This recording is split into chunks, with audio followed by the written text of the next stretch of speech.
नमस्कार, आप देख रहे हो हॉर्नबिल टीवी भारत।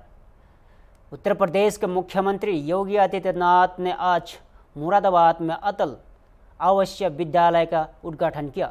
इस मौके पर उन्होंने विपक्ष पर तीखा प्रहार करते हुए तुष्टीकरण बनाम तुष्टीकरण की राजनीति पर बड़ी बात कही। मुख्यमंत्री ने कहा, जो लोग तुष्टीकरण की राजनीति पर सत्ता में आते थे वे आज घर के नहीं घाट के हैं। उन्होंने दावा किया कि भाजपा की योजनाएं तुष्टीकरण नहीं, तुष्टीकरण पर आधारित है, जो बिना भेदभाव के हर वर्ग तक पहुंचाती है। योगी आदित्यनाथ ने बताया कि अटल आवासीय विद्यालयों में श्रमिकों के बच्चों को निःशुल्क शिक्षा दी जाएगी। यही नहीं, कक्षा 12वीं के बाद उच्च शिक्षा का पूरा खर्च भी राज्य सरकार उठाएगी। इसी विषय पर हमने खास बातचीत की भाजपा अल्पसंख्यक मोर्चा के कार्यालय प्रभारी असरार अहमद से। देखिए हमारे यहाँ स्पेशल रिपोर्ट।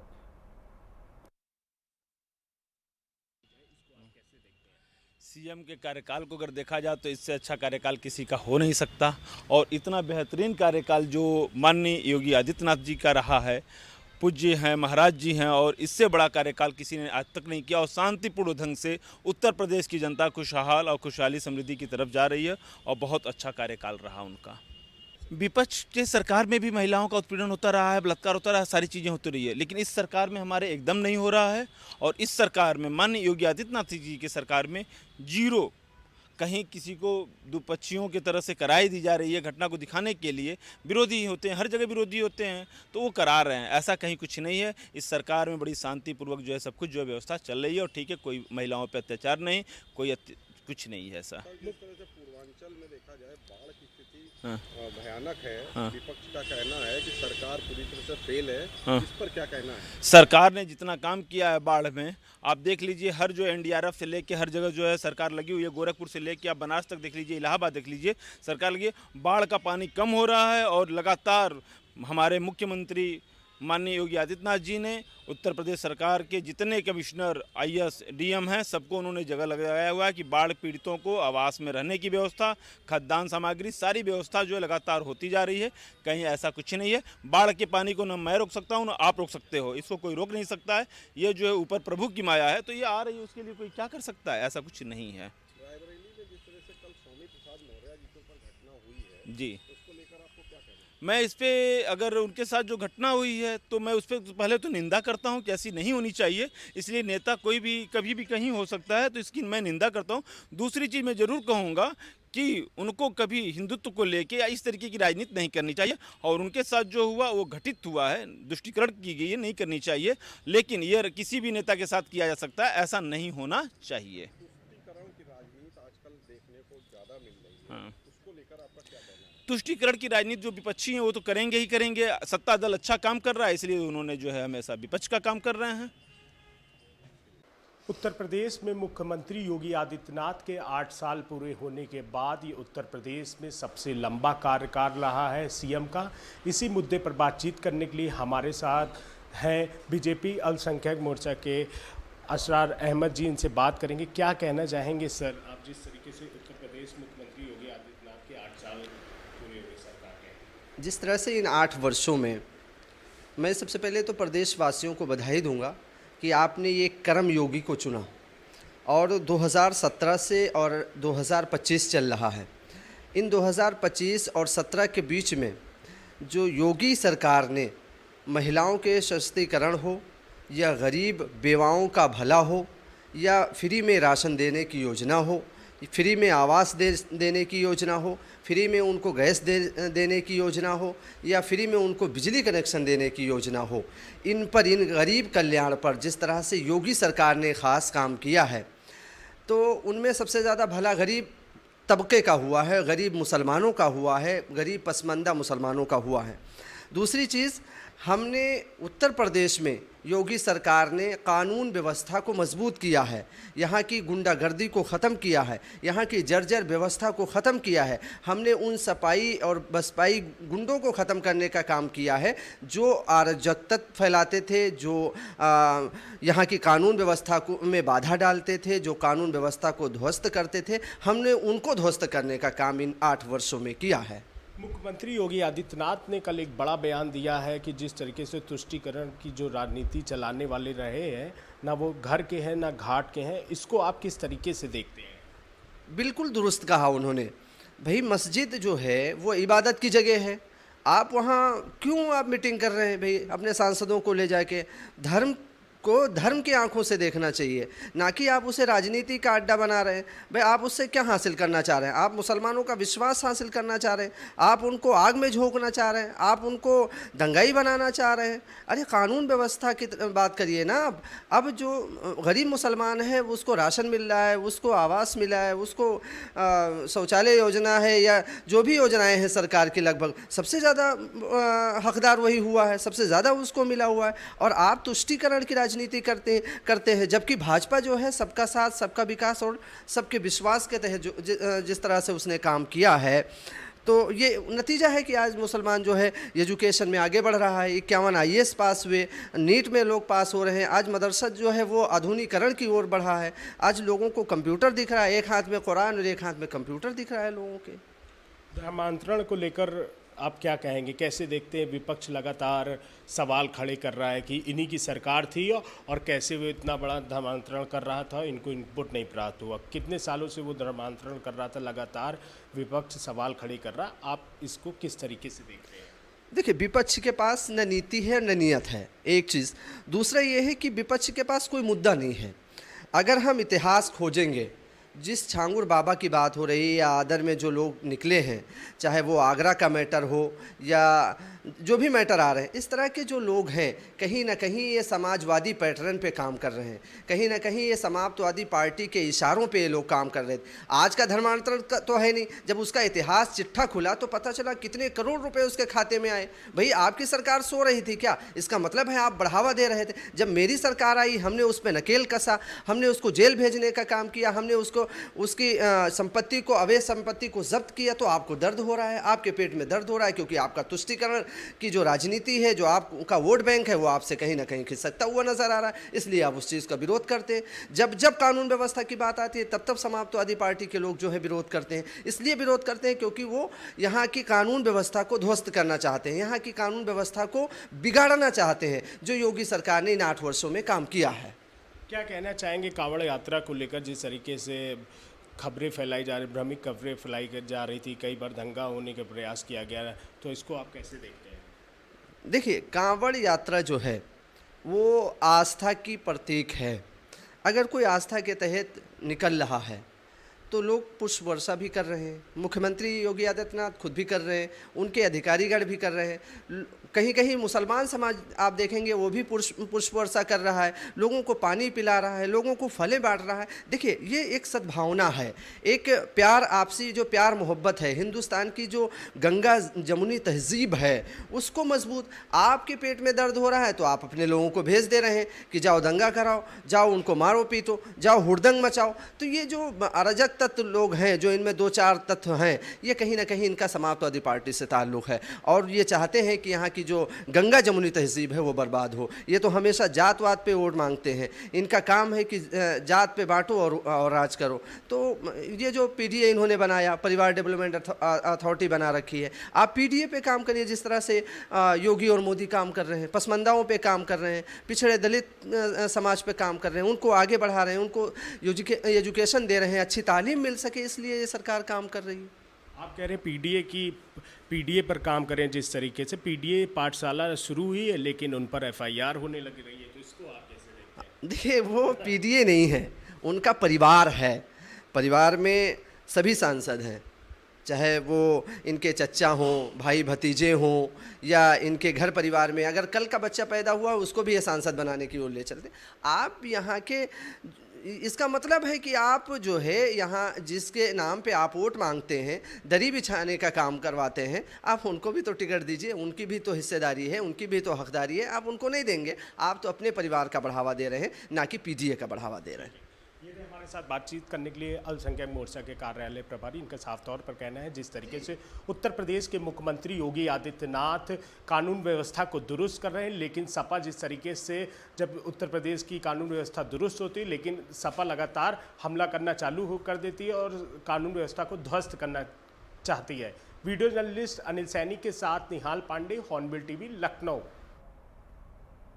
रक्षाबंधन के पावन अवसर पर उत्तर प्रदेश की महिलाओं के लिए एक बड़ी और राहत भरी सौगात आई है। मुख्यमंत्री योगी आदित्यनाथ ने महिलाओं को मुफ्त बस यात्रा का तोहफा दिया है। 8 अगस्त की सुबह 6 बजे से लेकर 10 अगस्त की रात 12 बजे तक, यानी पूरे 3 दिन महिलाएं उत्तर प्रदेश रोडवेज और सिटी बस सेवाओं में मुफ्त यात्रा कर सकेगी। इस फैसले का मकसद है कि महिलाएं रक्षाबंधन के दिन आसानी से अपने भाइयों और परिवार वालों से मिल सके। परिवहन विभाग ने घोषणा की है कि इस दौरान पर्याप्त संख्या में बसों का संचालन किया जाएगा ताकि यात्री को कोई असुविधा ना हो। लखनऊ के बस अड्डों पर महिलाओं की भारी भीड़ देखी गई। कई महिला यात्रियों ने सरकार की इस पहल की सराहना की। आगे देखिए। अभी 9 अगस्त को रक्षाबंधन पड़ेगा। हर भाई अपनी बहन को उपहार देता है। हमारे ही हस्तशिल्पियों के द्वारा, हमारे ही कारीगरों के द्वारा जो प्रोडक्ट तैयार किया गया हो, हम बहन को वही उपहार में भेंट करें। जन्माष्टमी आएगी। जन्माष्टमी के अवसर पर हम अपने अतिथियों को अपने से कि कोई किसी व्यक्ति के पास हम मिलने के लिए जाते हैं, उपहार देते हैं। अपने हस्तशिल्पी और कारीगरों के द्वारा बनाए गए प्रोडक्ट को ही हम उपहार में दें। ये उपहार में आप देंगे, एक तो आपके प्रदेश के हर जनपद के प्रोडक्ट का प्रचार प्रसार होगा, दूसरा उसका जो मुनाफा आएगा वो हमारे हस्तशिल्पी और कारीगरों के पास जाएगा, और हस्तशिल्पी और कारीगरों के पास जो मुनाफा आएगा वह प्रदेश के युवाओं के रोजगार के लिए, प्रदेश के विकास में वो पैसा लगेगा। अगर विदेशों से आपने सामान खरीद करके उपहार के रूप में दिया तो बहनों और भाइयों ये मान करके चलिए कि ये पैसा आतंकवादियों के हाथों में जाएगा, धर्मांतरण के रूप में खर्च होगा, लव जिहाद जैसी विघटनकारी गतिविधियों में खर्च होगा। हमें उससे अपने आप को बचाना होगा और उसके लिए आवश्यक है कि प्रधानमंत्री जी के स्वदेशी अभियान के साथ हम प्राण से जुटे, और मुरादाबाद उसके लिए एक आईना हो सकता है, एक माध्यम हो सकता है। मुरादाबाद के कारीगरों ने अपनी बेहतरीन हस्तशिल्पी और कारीगरी के माध्यम से इसे एक नई पहचान देने का काम किया है। यहां पर जो हुनर है उसको एक मंच डबल इंजन की सरकार ने दिया है, और आज डबल इंजन की सरकार के द्वारा किए जाने वाले प्रयास का परिणाम है कि पूरे प्रदेश में एक्सपोर्ट की गतिविधियां तेजी के साथ बढ़ी है। लाखों युवाओं को कार्य का अवसर प्राप्त हुआ है। कहना चाहेंगी सरकार के फैसले को लेकर जो महिलाओं के लिए यात्रा त्योहार के में कर रही है? बहुत अच्छी व्यवस्था है महिलाओं के लिए, जो फ्री व्यवस्था की है। जैसा कि पहले खाली महिलाएं जाती, लेकिन इस बार सरकार ने निर्णय लिया कि उनके साथ एक और पैसेंजर भी जा सकता है। हाँ, तो ये तो बहुत अच्छी है, कम से कम उनका भी किराया नहीं लगेगा। सरकार के लिए बहुत अच्छी सुविधा दी है। सब लोग सब साथ में पहुँच जाएंगे, आ जाएंगे। व्यवस्थाएं बहुत अच्छी है इस बार। आप कहाँ जा रहे हैं? हम प्रतापगढ़ जा रहे हैं, 4-5 से प्रतापगढ़ जाएंगे। बड़ी खबर अलीगढ़ से, जहां एक तेज रफ्तार बाइक ट्रक में जा घुसी। इस हादसे में बाइक की टंकी फट गई और आग लग गई, साथ ही आटे में भरे ट्रक भी आग फैल गई। सूचना मिलने के बाद इलाका पुलिस और दमकल की टीम मौके पर पहुंची। काफ़ी मशक्कत के बाद आग को काबू पाया गया। फिलहाल बाइक और ट्रक के परिचालक फरार है। यह हादसा रोड़ावार थाना क्षेत्र के भीमपुर पुलिया दिल्ली एटा हाईवे पर हुआ। आगे की जानकारी के लिए हमारे साथ बने रहिए। आगे देखिए।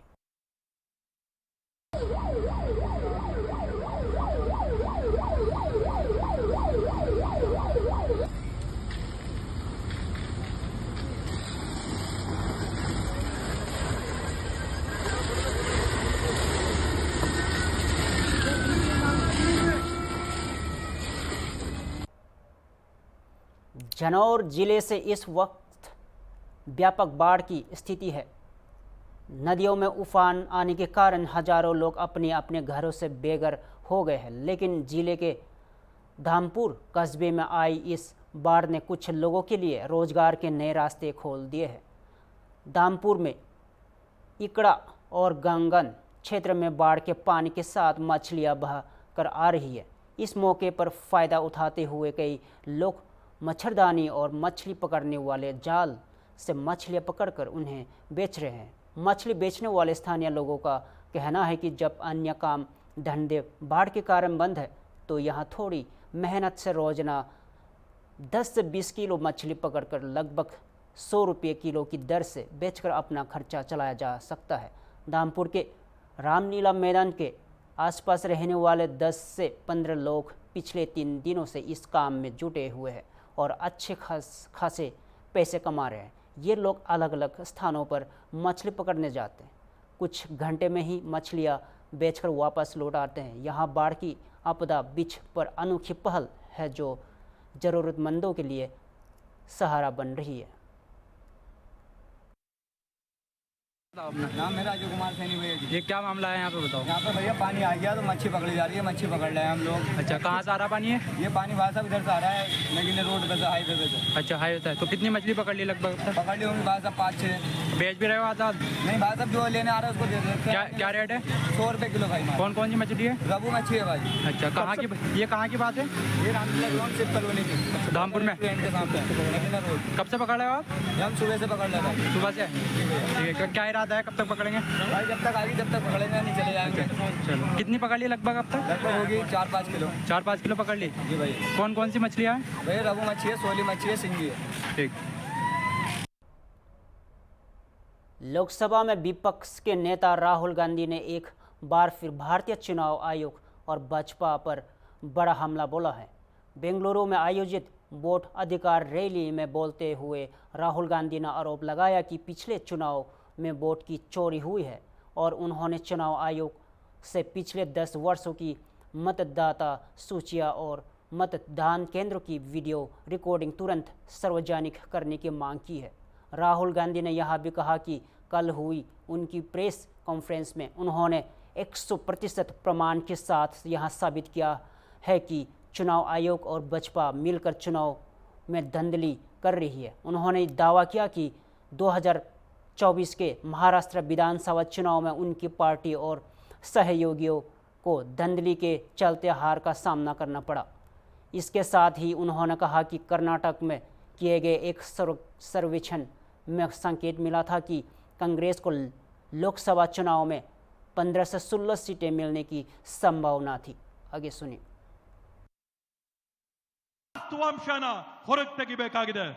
मैं आप सबका दिल से धन्यवाद करता हूं कि आप कांग्रेस पार्टी के कार्यकर्ता जिनके खून में इस संविधान का डीएनए ನಾನು ಮತ್ತೊಮ್ಮೆ ತಮ್ಮೆಲ್ಲರಿಗೂ ಕೂಡ ಮನಸ್ಪೂರ್ವಕವಾದಂತಹ ಧನ್ಯವಾದ ಹೇಳಕ್ ಬಯಸ್ತೀನಿ। ಕಾಂಗ್ರೆಸ್ ಪಕ್ಷದ ಕಾರ್ಯಕರ್ತರಾದಂತಹ ತಾವೆಲ್ಲರೂ ಕೂಡ ತಮ್ಮ ರಕ್ತಗತವಾಗಿ ರಕ್ತದಲ್ಲಿ ಸಂವಿಧಾನದ ಡಿಎನ್ಎ ತಮ್ಮೆಲ್ಲರಲ್ಲಿ ಕೂಡ ಇದೆ ಅಂತ ಹೇಳಿ आपको याद होगा कि कर्नाटका की सरकार चोरी की गई थी।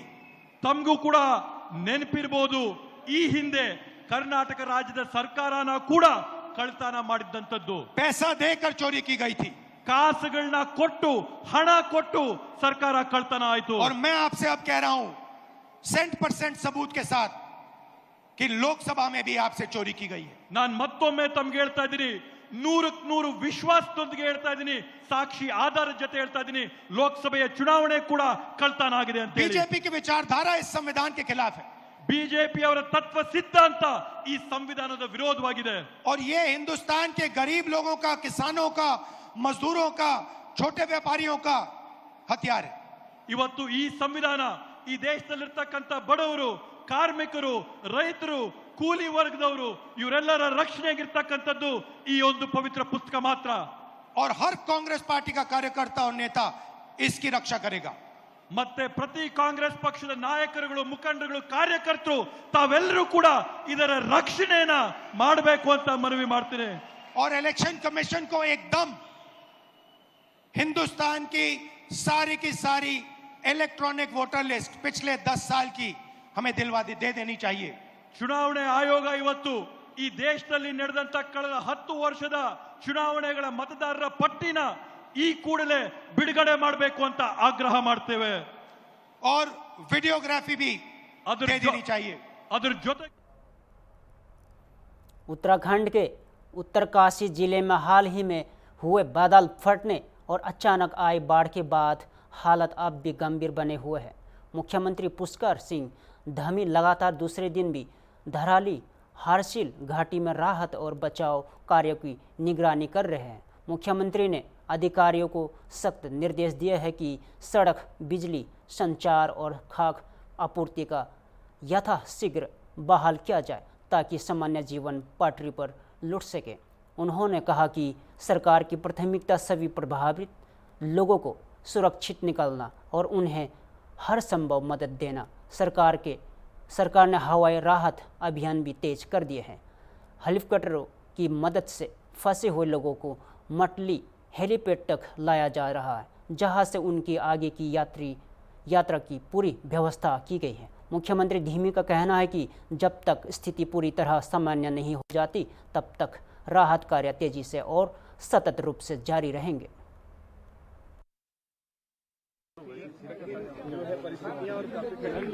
देखिए, आप देख रहे हैं कि पूरा ये जो धराली नगर था पूरा का पूरा आपदा की भेंट चढ़ गया और ऐसे अनेक रास्ते, अनेक पुल, यहाँ के भवन, होटल, होम स्टे, मकान जो भी थे सब जो है इस प्रलय में बिल्कुल समाप्त हो गए। लोग परेशान हैं, उन्होंने अपने किसी परिजनों को खोया है, अपने सारा जो यहाँ सेब के बगीचे थे वो भी पूरी तरह से इस आपदा की भेंट चढ़ गए हैं। लेकिन हम उनको सबको भरोसा दिलाते हैं। मैं आया हूँ आज उनको भरोसा दिलाने के लिए कि जल्दी ही हम सभी व्यवस्थाओं को यहाँ पर व्यवस्थित करेंगे।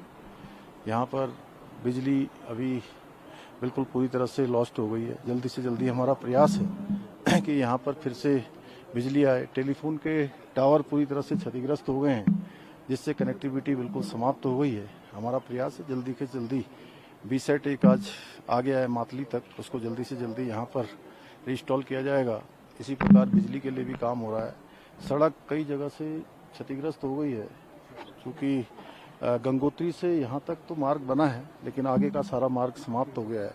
इसी प्रकार वहाँ गंगनानी के पास पुल से लेकर सड़क अनेक स्थानों पर क्षतिग्रस्त है।